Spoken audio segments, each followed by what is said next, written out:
મોડા વરસાદે ખોલી છે પોલ। ચોમાસા પહેલાની કામગીરીના દાવા પોકળ સાબિત થયા છે।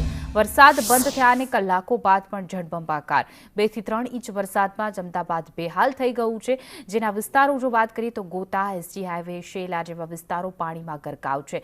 સ્થાનિકો, વાહન ચાલકોને પારાપાર મુશ્કેલીઓ।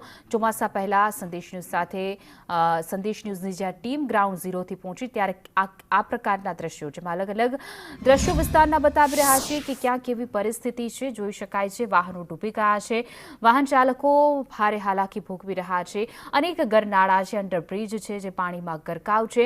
એએમસી દ્વારા મોટા વાયદા કરવામાં આવે છે, દાવા કરવામાં આવ્યો છે, પ્રી મોન્સૂનની કામગીરી કરવાની વાતો મોટી કરી લેવામાં આવે છે, પરંતુ ચોમાસામાં પરિસ્થિતિ દર વર્ષે આની આ જ સર્જાય છે। હજુ તો અમદાવાદમાં આ પ્રથમ વરસાદ છે। અમદાવાદના હાલ બેહાલ થઈ ગયા છે। વરસાદે તો વિરામ લીધા અને કલાકો વીતી ગયા છે, પણ પાણી તો હજુ પણ યથાવત જોવા મળી રહ્યા છે, જેને લઈને પારાવાર મુશ્કેલી।